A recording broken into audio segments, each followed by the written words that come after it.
gente, não liga aqui. Tô bagunçada, olha isso. Olha o que eu ganhei.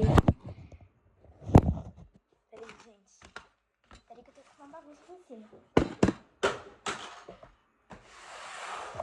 Isso é um kit de slime. Olha isso. Tem até espuma de babear. Gente, eu realmente vou chorar. Olha tudo. Isso.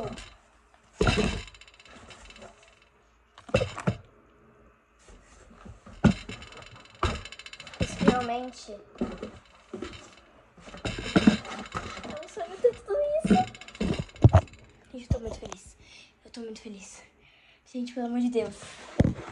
Minha mãe falou que era caixa de lençol, né?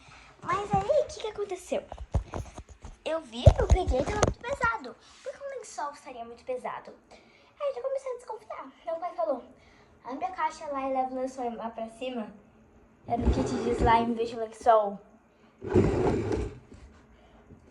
Gente, tô apavorada. Tô apavorada. Eu não posso fazer muito bagunça, né? Porque senão o kit de slime é por água abaixo. Isso daqui é espuma de barbear, gente. Isso não é de slime, né? Mas, gente, vem aqui, vem com corantes e um manual. Muito bonitinho. É o que era da última slime. Dá pra fazer slime e tudo mais também. Gente, eu tô muito feliz. Eu tô muito feliz. Gente, olha isso, sério. Eu vou começar a fazer vídeo de slime. Se eu vender slime, eu ganho dinheiro, mas aí eu fico sem slime. Eu tô arrumando tudo, gente. Nada vai ficar bagunçado, ok? Já tá bagunçado. Gente, ai, que felicidade. Parece que eu ganhei uma placa de 1 milhão de inscritos, né? Porque olha a felicidade. Gente, eu tô muito feliz. Vou começar a fazer slime.